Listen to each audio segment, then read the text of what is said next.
Breaking news today on Sekulow as a judge orders the divorce attorney to take the stand immediately in Fani Willis case out of Georgia.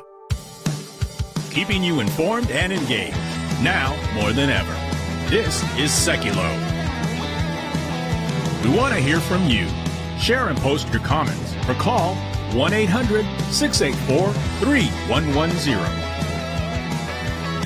And now your host, Jordan Sekulow. All right, welcome to Sekulow, folks. There is more breaking news now. We told you yesterday that the judge in the Fani Willis decision about whether she should be removed, the entire DA's office removed from that trial in Atlanta, Fulton County, involving President Trump and about 15 others. And again, it's not just about removing her; it's removing the entire DA's office. Then a new DA would be appointed and could come in and try to continue the case, but they'd have to start from scratch or dismiss the case entirely. And things are continuing to get worse for Fani Willis and the special counsel she brought in, Nathan Wade, because initially Nathan Wade's former partner at his firm, who, remember, he took the stage initially, testified, but really claimed a lot of privilege. The judge in the case thought he was claiming too much privilege, Dad, so he brought him into the judge's chambers yesterday, and after that discussion is putting him back on the stand today. So the point of the discussion was to determine if, in fact, what he was going to testify to was, in fact, privileged. If it's outside the scope of the representation, it's not. So that was what that in camera, when it was just the judge and him. So basically the judge was able to tell him, these are the kind of questions you do have to answer. You're not violating privilege. You're not going to be in trouble as an attorney. Right. You need to give straight answers, whether it's yes or no.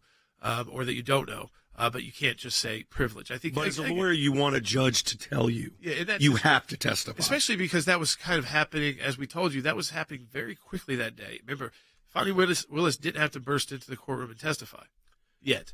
Like she chose to do that. Then she was supposed to come back the next day, and her team is trying to claim, she wisely decided she shouldn't do that. Right, but now you have an extra hearing, plus it's a more cross-examination, and then we know it's still an opportunity for closing statements. The question will be: does Fani Willis and Wade have to go back and have another time on the stand to I think that counter this? Well, Wade's going to be in the stand. I think he's going to be in there today. Yeah, I would suspect he's going to have to testify. Steve Sadow, Trump's lawyer, will cross-examine him, and it's a hostile cross, so you can ask leading questions. And he's going to have to correct things he said. He was under oath, so it is conceivable that the two people that are in real trouble in this are Fani Willis and Mr. Wade. Yeah, and this is because, again, because if you lie to a judge under oath, that's a felony. They were under oath when they said that they saw each other prior to the defense attorney said it started prior to the hiring. They said no, it didn't start until 2022. And then they've got these phone records and times and the 35 visits and the trips that they've taken together. But this is different. Cash. They said that when the relationship started. Let's put all that aside. He will have to answer. Put all of that aside. He'll have to answer that today because he knows. Correct, because that's not going to be deemed privileged for whatever reason.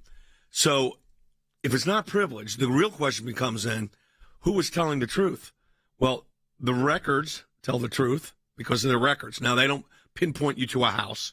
But if you made a false statement under oath to a judge in a live court proceeding, that is a felony under Georgia law. So both of them, if this is what it turns out to be, could be the prosecutors could be charged with a felony. Here's the message. Don't prosecute ridiculous cases because you end up in trouble, prosecutor. RICO together against which was never a RICO case. Right. And then bringing in someone with no experience, that's why initially people started investigating Wade himself. Right. He wasn't usually a DA would bring in a RICO expert. He wasn't. Right. Never done one. I don't think he'd ever done a RICO case. Correct. So bringing him in, paying him that much money, and he's not a specialist, raised everyone's suspicions from the beginning. So it gave something for the defense teams to start looking at. Wow, this case was just getting started. We're taking your phone calls, 1-800-684-3110. Again, there's a private. Put the whole case over with. Yeah, so you can have one of these cases against President Trump could be done. We still are waiting from the Supreme Court. We did not get opinion today on the 14th Amendment or the question or the immunity stay. So again, they have another day tomorrow that could come. We'll see. We'll be right back on Sekulow. Testimony in Donald Trump's election interference case could see Fani Willis disqualified over her relationship with the prosecutor she hired as the judge orders his former divorce attorney, Terrence Bradley, to take the stand. The judge expected to take issue with Nathan Wade's cell records showing thousands of interactions with Willis in 2021. Not only the phone, you see the voice text, you see the texts. How much legal trouble is DA Fani Willis in right now if she did commit perjury on the stand? It's hard not to sit back and make statements and assertions. She did commit perjury. We're continuing to see evidence unfold from a former roommate that said that she was dating this prosecutor well beyond and before this trial even started. Now we're catching her in a lie. She was saying that there was no coordination between her and Wade. I mean, this continues to look way worse for Fani Willis than I can even imagine. If she had any tact, any thoughtfulness about the rule of law, and she wanted to save the little bit of reputation she has and show a little bit of humility, she should resign immediately. This is very powerful evidence. This evidence puts Nathan Wade at Fani Willis's house 35 times before he was hired as the special prosecutor in the case. Also reflects an inordinate amount of phone calls and texts between the two of them before he was hired. So I think it will certainly strengthen the movement to have her removed from the case, that they had a personal relationship before he was hired. Judge McAfee is going to have to make that determination. The case seems to be unraveling for Willis and Wade. In their testimony, there was a great deal of contradiction, particularly for Mr. Wade. Some of his earlier sworn statements appear to be irreconcilable with the facts that he later testified to. That's a nice way of saying that people believe he may have lied under the earlier sworn statements.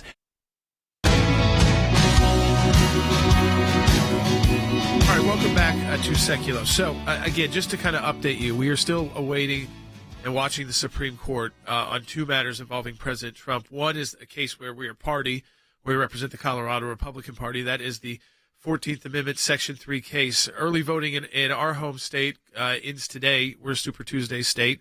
And then, of course, you can vote on Super Tuesday, but this is the last day to early vote. So we know that in a lot of these elections, that's half the people have already voted in these many of these Super Tuesday states that have early voting. So we thought that the Supreme Court would likely come out with an opinion before Super Tuesday. They still could do that because there's another time tomorrow, Dad, where they would usually issue opinions like that. Their opinions, before they go to their arguments. opinions Wednesday.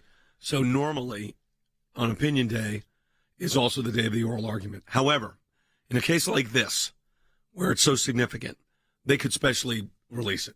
Yeah, at any time. At any time, at any moment. I'm a little bit surprised it's taking this long. And then on the stay matter, now that's the stay matter. That's the Jack Smith matter on the immunity question. And, when does presidential immunity end? Is it official acts versus unofficial acts, outside the presidency, inside the presidency?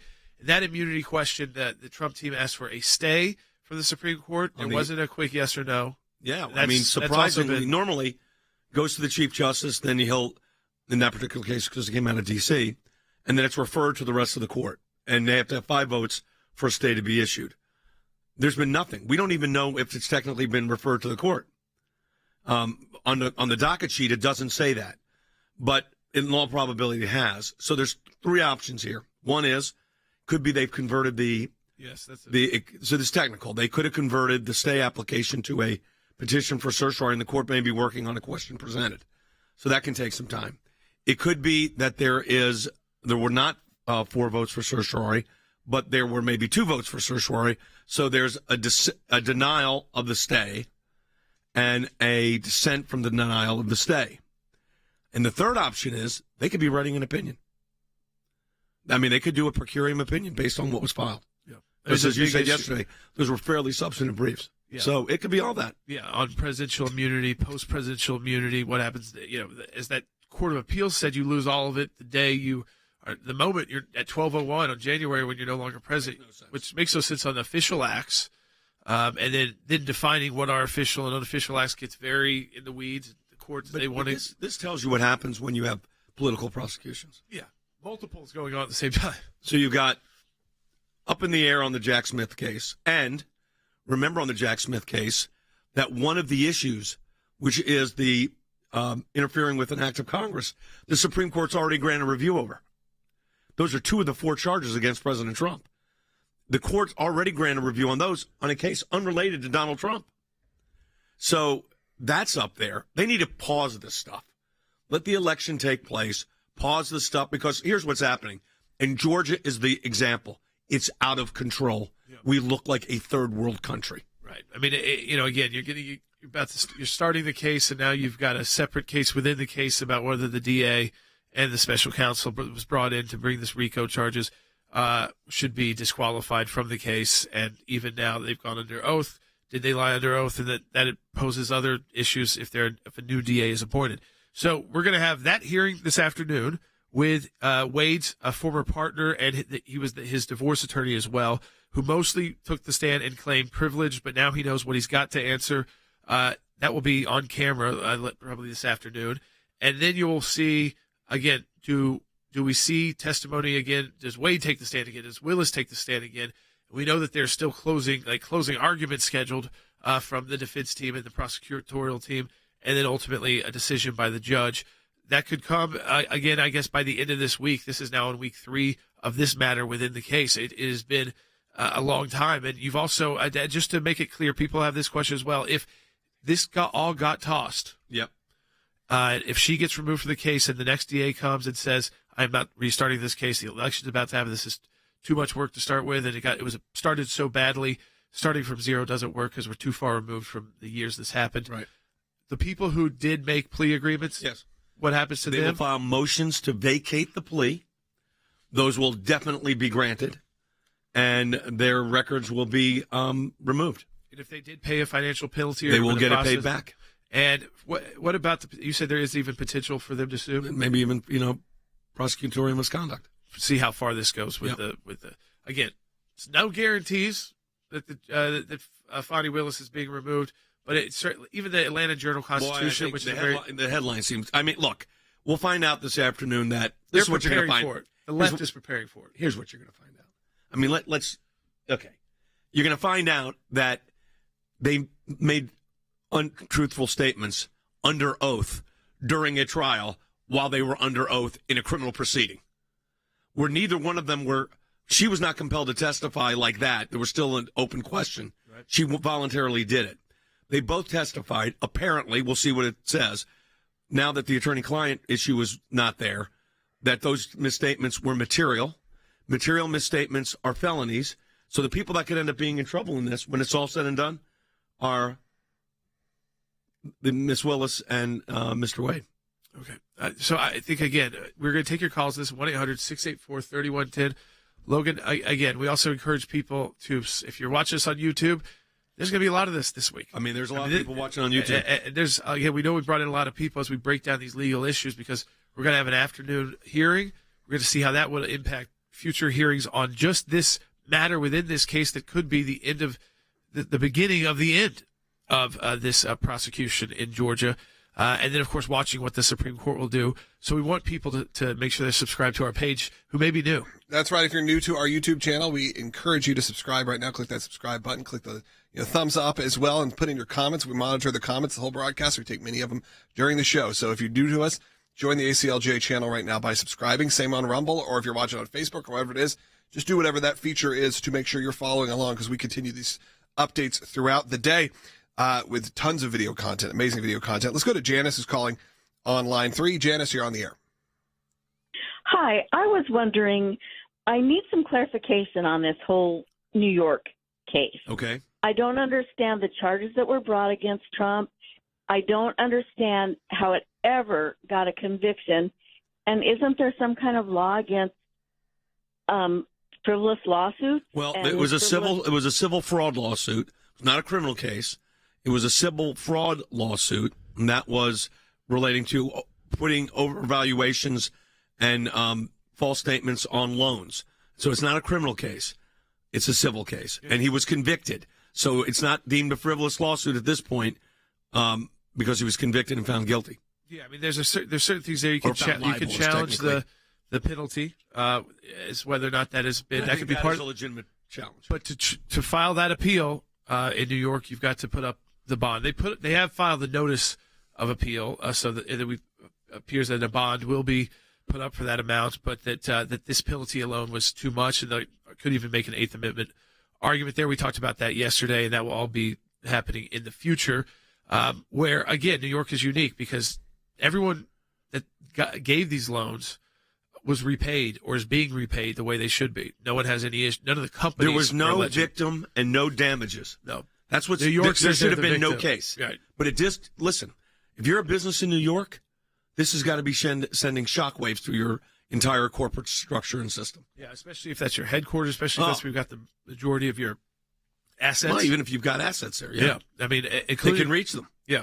That includes, think about all those international banks that have made New York what New York is through all of the financial world being there, rethinking that, okay, if we put all these assets there and they can seize it just because they don't like us one day, even though we haven't done anything illegal. Right. Or wrong that we knew of because we just have a business contract with another business and it all went well. The other business didn't complain, didn't take them to court.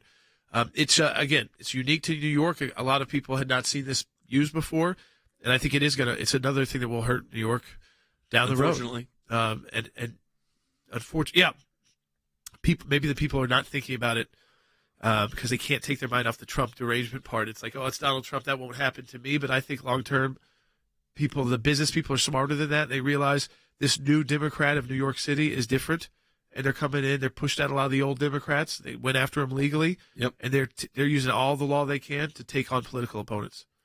That's right. We also encourage you to become an ACLJ champion and support the work of the ACLJ. Your ACLJ remains vigilantly engaged in the biggest battles we have ever faced. And in the midst of the crisis in Israel, in the midst of the crisis at the border, all the different things, there's also a lot of action happening right now in the battle for life. We are grateful to the over 19,000 champions right now who are fighting alongside us at the ACLJ. We want you to know that you can also, if you're looking for just our pro-life information, we have a lot of categories broken up on our website. You can just go to stuff like aclj.org/pro-life, where you can kind of get all the facts so you can share with your friends. Again, aclj.org/pro-life. And we encourage you to check out becoming a recurring monthly supporter. That's an ACLJ champion. You can do that by just going to aclj.org/champions. And do that today. We appreciate it. We got a lot more coming up. Mike Pompeo is going to be joining us here, I believe, in the next segment. Is that right? Well, yep, next segment. Yep. We got Mike Pompeo, so make sure you stay tuned. If you want to call in, 1-800-684-3110. Those on hold will get to you a little bit later in the show. Yeah, we understand a lot of these are complicated legal questions, so don't feel like you can't ask your question. That's why we're here for you. 1-800-684-3110. There's also primary today in Michigan. We'll get to that as well as what happens on Super Tuesday. Mike Pompeo coming up next.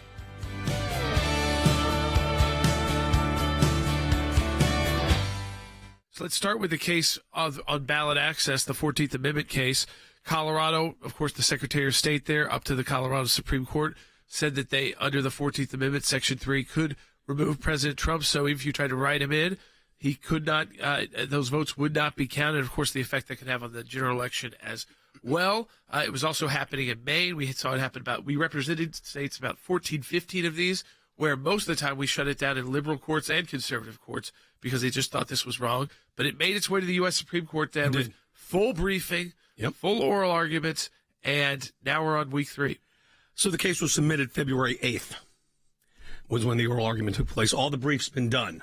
So the question then becomes, where's the opinion? And look, if it was unanimous, you would think it'd come out quicker. Doesn't mean it's not unanimous. It just could be there's different ways they're getting there. I am convinced we win the legal issue.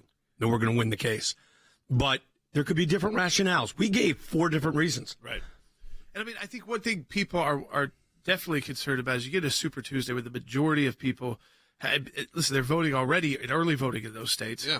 That if that answer isn't clear, it's not that President Trump won't win those primaries, but it does make it a little like there's a shadow of. Yeah, to clarify, Super Tuesday is next Tuesday. Yeah. A week and a day is Super Tuesday. Which tells me the court will rule this week. Yeah. If they don't, what are they doing here? They're hearing arguments tomorrow and Wednesday. So those are usually opinion days. Right. But in a case like this, while they normally wait for an opinion day to read the opinion when they issue it, they don't have to here. The more complex issue is we all thought it was going to be, at least there was some thought it'd be per curiam, meaning the court was in agreement. But if one justice isn't, that justice could be writing a concurrence or a dissent, and that can take time. All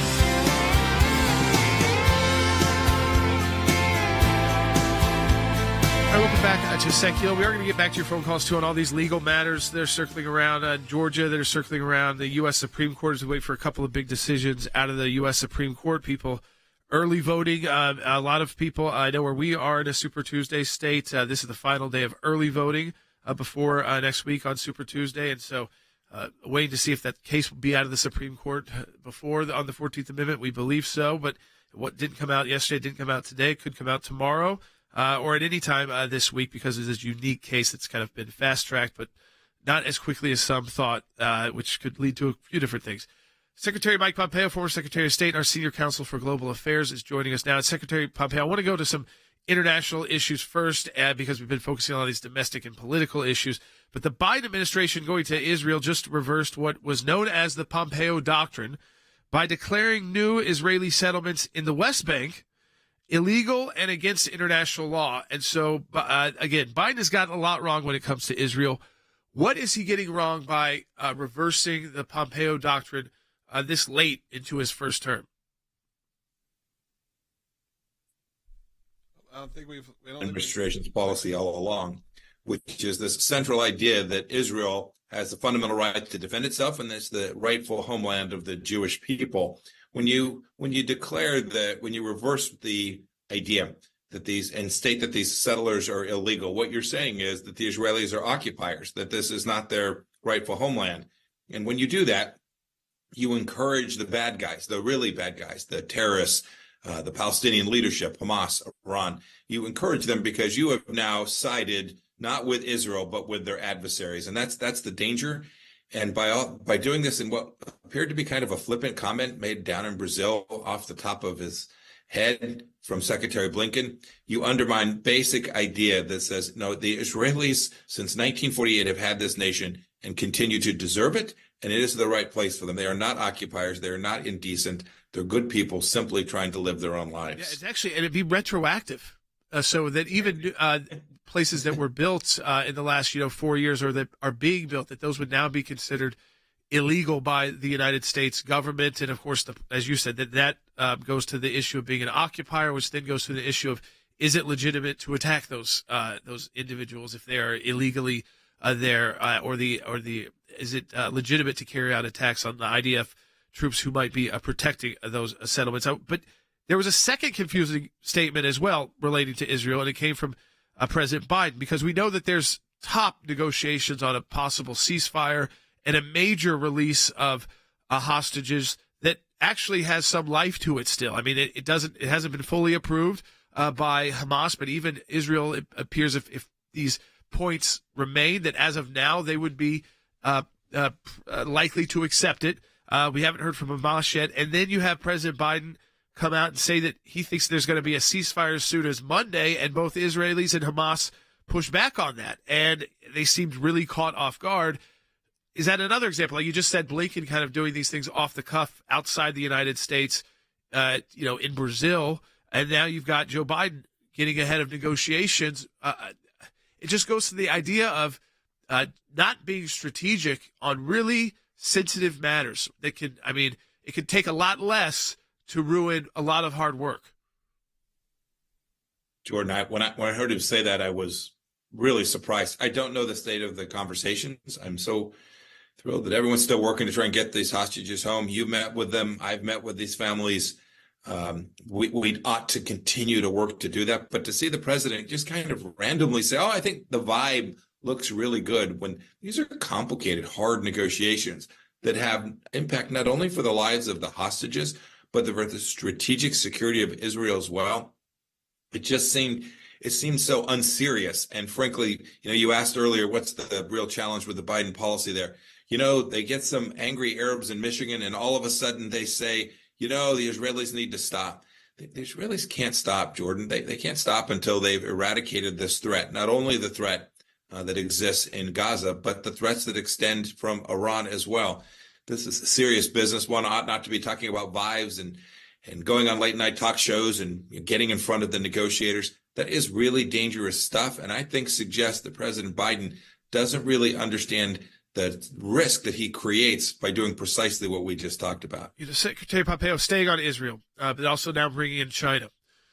At the ICJ, there's an ongoing case involving that South Africa brought against Israel, alleging genocide. So at the International Court of Justice, and China's foreign ministry, their legal representative, made this statement, which I'll read before the International Court of Justice yesterday. China has consistently supported the just cause of the Palestinian people and restoring their legitimate right. The Palestinian-Israeli conflict stems from Israel's prolonged occupation of Palestinian territory and Israel's longstanding oppression of the Palestinian people. The Palestinian people fight against Israel's oppression and their struggle for completing the establishment of an independent state on the occupied territory are essentially just actions for restoring their legitimate rights, the right to self-determination, as a precise legal foundation for this struggle. I mean, to me, that is the Chinese government endorsing as completely okay with what happened on October 7th, which was not a Hamas attack on the IDF, but was a Hamas attack on civilians, children, families, and homes. And of course, they still have hostages. So it was not a military to military conflict. This was an attack on people, and China seems to be endorsing that.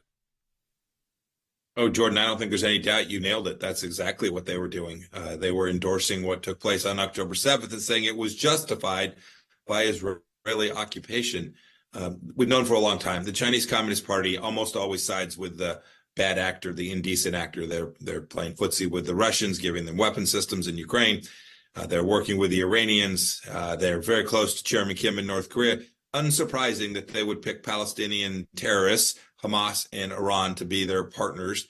And, you know, it's interesting. When I listen to that statement and then listen to our discussion earlier, frankly, some of the language that they used is not dissimilar from the language that the United States Department of State is using today, talking about settlers being illegal, talking about, you know, this has impact on trade and the BDS movement. I get that it's different, but the United States needs to be very careful, needs to be full-throated in support of Israel, not come closer to the Chinese position than to the Israeli position. I mean, you got into it a little bit that they kind of side with the bad actors, but what do you think was the Chinese motivation to actually send a legal advisor there to make this statement official on behalf of China at the International Court of Justice, where I don't think they would fare very well amongst a host of issues, but interesting that they thought this was the time to go and make such a bold statement to the world. Yeah, Jordan, I suspect a couple things. One, I think they're putting pressure on President Biden. They can see he's beginning to become irresolved, become weak, and so they're putting pressure. Second, my guess is they were asked to do this by the Iranians. The Iranians provide an enormous amount of very cheap crude oil to the Chinese Communist Party. It wouldn't surprise me, but the two of them are, what's a simple term, in cahoots on this. And so the timing of this makes perfect sense. Applies maximum pressure at the point of where the whole world is breaking against Israel politically. And you can ultimately convince the Israelis they have to stop. At least that would be their objective, giving the Iranians even more freedom to move about the region. Secretary Pompeo, as always, we appreciate you being part of our team as a senior counsel for global affairs of the ACLJ, so we can talk through these issues. Folks, when we come back, we've got one phone line open, 1-800-684-3110. We'll start answering your questions on Georgia, the Supreme Court, these Trump legal issues that also affect a lot of other people and your votes. We come back on Sekulow. Support the work of the ACLJ, Logan, our ACLJ Champions program. A great place for people to go. That's right, aclj.org/champions. Do that today. We'll be right back, and we're going to take more of your calls coming up after this. When a party feels like they should be removed, they've got a conflict. The judge here's young. He's running for re-election this year. He's running for re-election in a primarily Democrat county that Fani Willis would have a pretty easy time getting reelected in, and he'd probably have a tough time getting elected in. But he's not moving very quickly in this. I mean, is it unprecedented to go into week 3? I think it is. When you're talking about a disqualification of a prosecutor from pursuing their duties to criminally prosecute crimes in the Fulton County or anywhere, you would think that something like this would be decided rather quickly. You've put up your evidence, and within hours, the other side puts up their evidence as to why the DA should stay in the case, and the judge usually makes a ruling either from the bench or within a day or two. But this is just strung on, and it's because Trump is involved, and it changes the complexion of everything.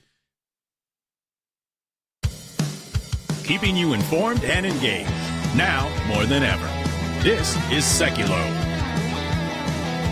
And now your host, Jordan Sekulow. All right, welcome back to Sekulow. We are taking your phone calls. The lines are full right now, but you can call in 1-800-684-3110. I want to just remind everyone we have breaking news, and we were talking to Secretary Pompeo about some international issues which are very important involving Israel, China, and the United States, ceasefires potential, and some missteps by the Biden administration. We wanted to get to that, but I want to take you back to the bigger news, which is, remember yesterday we talked that in the Fani Willis, this kind of trial within the trial of whether or not she should be removed from the case as DA, and that means the entire DA's office. So everyone that works with her, including Bradley, who she brings in as Wade, who she brings in as a special counsel in the $700,000, should they all be removed because, again, they testified about their relationship? Was that correct or incorrect? Were they lying under oath about that? About the timing of that? About the time they spent together?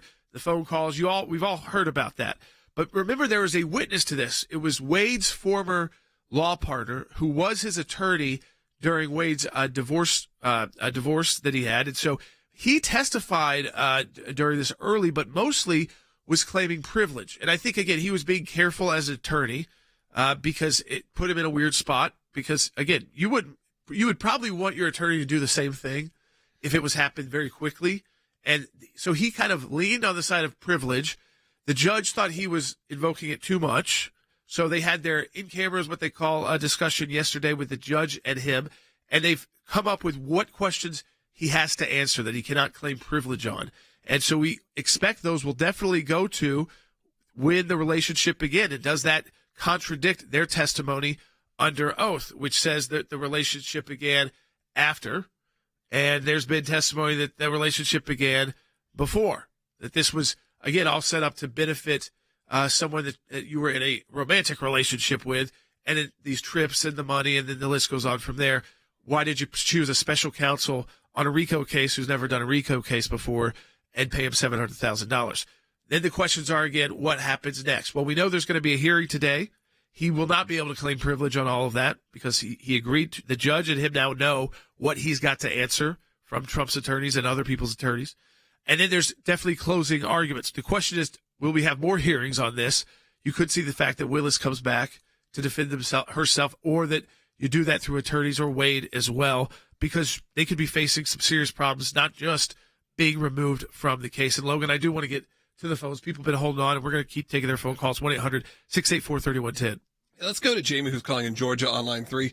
Jamie, you're on the air. Hey, my question about with Fani and Wade lying, if they're found guilty of perjury, could other people that they prosecuted, could they not bring that up and say, hey, this DA is a liar? I think, again, if she was removed and then in fact got criminally prosecuted, certainly if you had some evidence that you thought you were wrongly convicted because of wrongdoing by the DA's office, you're allowed to present that. I mean, you could certainly try and present that. Nothing happens automatically. I would say, again, remember, this involves this special relationship that doesn't exist in really these other cases that I know of with Wade. So if that's very fact-specific to Wade. Now, if later on this turns into a criminal matter for her because she was lying under oath, yeah, I mean, people could certainly look at their case. It doesn't guarantee you anything because, again, you had the right to appeal then. But you could certainly, I think, look at it again and the way her entire office was operating. It wasn't operating, as you said, like on the up and up, or is there a pattern here? And we just saw it because this case is so high profile, so you've got much more high profile attorneys, 16 of them involved on one side of this case, and a lot of money exchanging hands on the DA's side of this case, and a lot of politics at play. The other cases usually wouldn't get. So no guarantees. Hey, there's no guarantees yet that she's getting removed. I think the left is preparing for her to be removed and for this trial to basically crumble. There's no guarantees of that yet. We've still got hearings to go. We'll see what Bradley says. And we've got more to talk about today. We'll take more of your phone calls, 1-800-684-3110. Subscribe to the channel if you're watching us on YouTube and Rumble, so you're getting these updates as these cases progress. Coming off of South Carolina just over the weekend, kind of a nothing news, which was obviously the... So did you see the montage of all three networks when they got to 0 seconds, polls all three? They all called it immediately. Yeah. Of those 874 delegates available on Super Tuesday, 2/3 are in states with open or semi-open primaries. So let's explain this to you.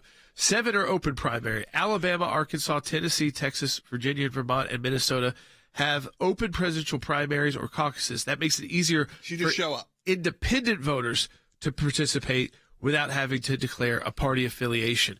If you already have declared a party affiliation, I believe, Will, like in Tennessee, you could still switch to independent that day and then decide. I believe you just walk up to the polls. They say when you vote here, they say, are you voting in the Democratic primary or the Republican primary? Right, that's it. You can make a call regardless of how you're registered. Right. Okay, so that's those states. In California and Colorado, they're semi-closed primaries. That allows independents to vote in certain party primaries if they want to, but it does not allow people who are, officially Republicans or Democrats to do that. Massachusetts is unenrolled status, a unique feature. It allows voters to remain independent while still participating in the party primary of their choice on Election Day. Oklahoma and Utah have specific rules with independents to vote in Democrat primaries, but not those for Republican candidates. So you've got to know, what am I saying here?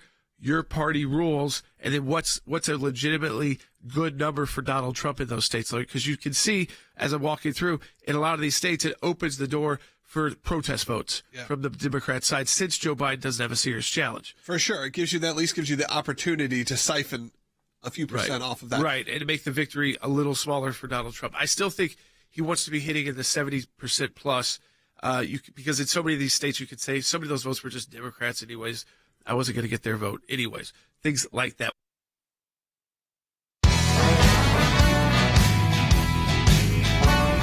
All right, so we broke it through it now. A reminder, too, we're waiting for the Supreme Court on 2 major issues. I mean, one is the 14th Amendment case. We're a party to. We represent the Colorado Republican Party and President Trump and the removing him from the ballot, Secretary of State. I don't have to go all through it right now. But that case, again, is before the U.S. Supreme Court, and we expect a decision very soon. It didn't come out this morning before the oral arguments. It could tomorrow morning. They have oral arguments scheduled. It could come at any time because it is a case that's not on a normal schedule.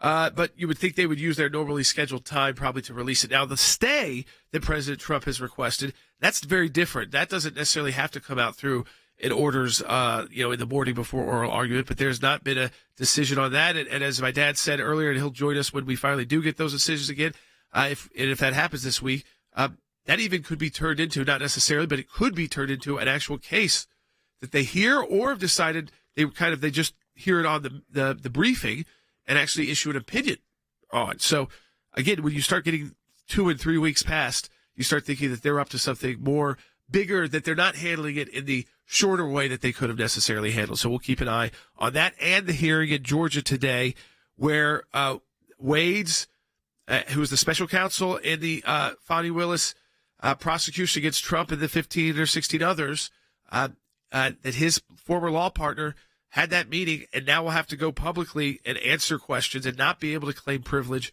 And so one of those questions we know will be, when did their relationship start? So did they lie under oath about that last week? I don't know what he's going to say, but he did answer it last time. It doesn't mean that he's definitely going to go and contradict that. But if he does, batter down the hatches, because what else will he start contradicting? And he now knows from the judge what he has to answer and what he doesn't have to answer. So he's got that privilege issue handled. And I think that was actually smart of him as an attorney, because when you represent people, you wouldn't want your attorney necessarily going up there and just saying whatever about you when they just represented you in a very personal matter in a divorce case. We'll take your calls now, 1-800-684-3110. We do have 2 lines open for you. You got time to be on the show, 1-800-684-3110, Logan. I'm just going to order of people called in because so many of them have called in. Let's go first to Jeff in North Carolina on line 2. Jeff, you're on the air. Hey, Jeff. Hi, guys. So what would the process be if Miss Willis and Mr. Wade are found to have lied to the judge under oath, what would the process be? Would they be charged and then have to come back in court and face those charges? Or would it be a closed door kind of, they're going to make it go away type deal? It's not an automatic. I think in that matter, you'd have another DA. I don't know in that situation if it's a special counsel. This would likely, if that's happening, that means that this rises to the level of her being removed, right? I mean, so they thought that was so important to the case that misstatement means that her whole team and all the work they've done to prosecute this case, that they have to be removed because of the fact that they were so bold on when their relationship began and some of the other questions they were asked. Then you would get into the matter about whether there was prosecution or not. A DA, either a new DA or a new special counsel from the state. The bar of the state of Georgia could look into it as well. This could certainly affect their ability to practice law, depending on again, if they believe this is substantive enough. So and until you've get all the information, it's not looking good for them right now, Logan. But I always say, like, until you know, in these matters that could involve, I think the first win for President Trump here is not her being criminally prosecuted or losing her bar license. The first win is her whole office being removed, a new DA getting appointed, and having to say they have to start from scratch then, and them saying this is too close to the election. I don't think there's enough here, and then everybody, not just Donald Trump, is exonerated. Yeah, the win isn't the personal life that you're going after. The end is this is a case that needs to be thrown out. And it also is a sign to these other prosecutors that if you're going to bring these politically charged cases, there better be real issues, and you better not just be doing it to get a lot of attention, because when you do get a lot of attention, that means that the defense attorneys are going to do what they can to defend their clients from the charges you're filing against them and the way you're trying to destroy some of their lives. Yeah, let's go to David, who's calling in Kentucky. Line 4, David, welcome. Thank you. I've been following the Fani Willis case, and I find it very interesting. Some things that I think will work against her in the future is that, one, she paints this picture of being in so much danger she had to flee her home to a condo that was in her friend's name. None of this, no paper trail to Fani Willis. She paid her friend in all cash. Yep. There was no paper trail. So I don't know what she done to the friend, but we would have known nothing about this condo if it hadn't been for the friend. Now, this woman left her kids, her daddy, back in this horrible situation at the house apparently. Nobody at work knew she was with Wade. None of her security team knew she was with Wade. She was going on these trips, these all-day drives. If her life was in that much danger, I mean, I would have took care of my kids, and I would have made sure everybody knew this is who I'm traveling with in case something happens. Yeah, I mean, I think there are a lot of attention on these cases. I wouldn't put it past that the fact that you don't know anything about that is because of the threats you get when you get involved in politically charged cases. I don't know if that's the most troubling part for her in this case, the fact that her home life has been disrupted by this case is not that surprising to me. I mean, when you go against a former president, you've got these former president supporters, people who act crazy, crazy people. You get more attention you've ever gotten. You run on the fact that you're going to take this guy down. You put him through the process of fingerprinting him and photographing him. I mean, the whole thing. Again, though, I think we put too much focus on whatever happens to her. I think the right thing here is to think what happens to this case. That's what we're looking at first. And then how does that affect the future in the sense of other DAs looking at doing the same thing? Because you better have a real good reason to open up an investigation because, again, these are people are going to defend themselves, even in civil matters, criminal matters too, which is what's criminal, if they believe their life and their livelihood is in jeopardy for either financial penalties or losing their licenses to practice law. The list goes on. They're going to fight back aggressively. And if you have done anything improper, it's going to get out there. And that's what's now happening to her. That doesn't happen in every case because every prosecutor doesn't have these complications. But she did it initially by bringing in an attorney who had no experience on RICO and paying him an exorbitant amount of money. So she kind of, again, she put the defense attorneys, she gave them a place to start looking and gave them a reason to fight back on this. Yeah, there's a lot of calls coming in. Still, a lot of people are calling in. We'll get to as many of you as you can. Some different topics here have come up, but let's go ahead and take them. Let's go to Tyler, who's calling in Texas. On line 1, Tyler, you're on the air. Hey, I have three questions related to each other. How many lawsuits does Trump currently have? How many are in the Supreme Court? And is there anything that protects a U.S. citizen from being bombarded by lawsuits? I'm counting 5 on my head right now. So you've got Florida, classified documents, Georgia, Fani Willis, New York City, New York State, D.C., that's 5. 2 of them are at the Supreme Court. Now, one of those is the ballot access. That would be 6. But that was Trump campaign. And that's him, though. I mean, is he going to be on the ballot or not? 2 are at the Supreme Court. 1 on the merits, definitely. That's the 14th Amendment question. The second one was a stay on the immunity case from D.C. It's not the insurrection case because they didn't charge him with that, but obstruction and things like that of congressional proceedings. So I think I'm right when I say 6 and 2 at the Supreme Court. But 1 of the Supreme Court's on the merits. 1 is on a stay, but could be converted into an on the merits case where they have oral argument. They also could be saying, well, your briefing was sufficient enough for us actually to come up with a decision. So we will see. We don't know, but it's a good question to remind people just how much President Trump and people associated with him are dealing with. Just to clarify, people have been asking about what time the hearing could be today. They're saying just in the afternoon sometime, Will. That's current update is sometime this afternoon. We'll keep you updated as we know more information. Let's take Don, who's calling in California about Israel. Had a question about that, but keep calling in 1-800-684-3110. We'd love to hear your questions. Don, go ahead. Bless you what you do. I'm really upset. I'm hearing that Biden and our government and the British are talking about recognizing a Palestinian state over the heads of the Israeli government.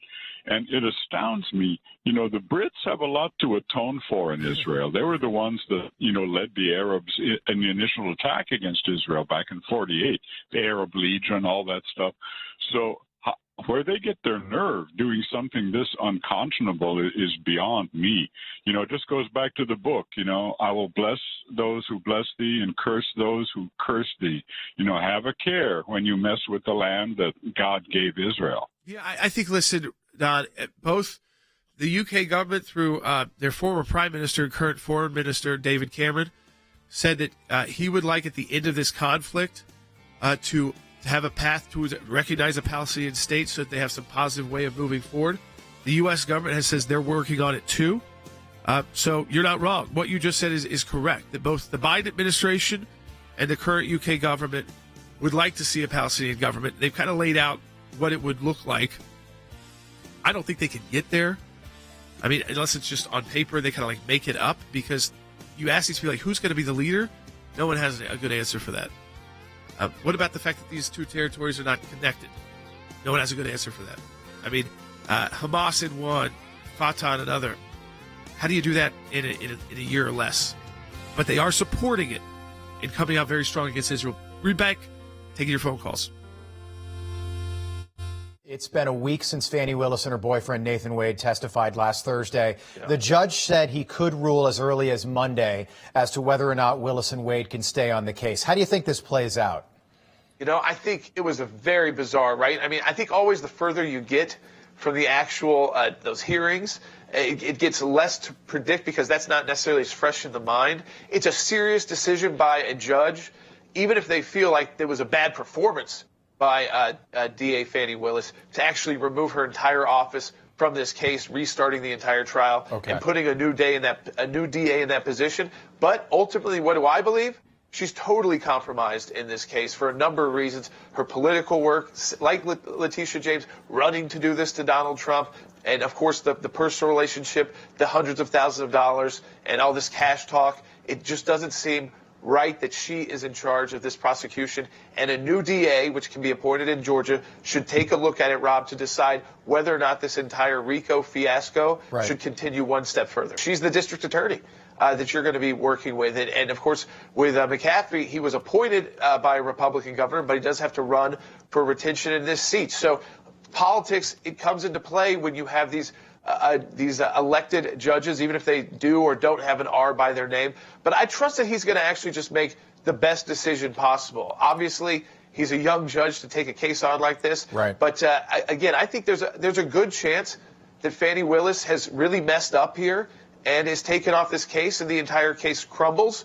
It's not 100%, but I don't think anyone would be surprised at this point that case is crumbling. Well, it is crumbling, making it more difficult, and it totally could be dismissed by a new DA. We'll find out on Monday. That's when we could get a ruling on this. Jordan Sekulow, appreciate you being with us. Thank you. Thanks, Rob.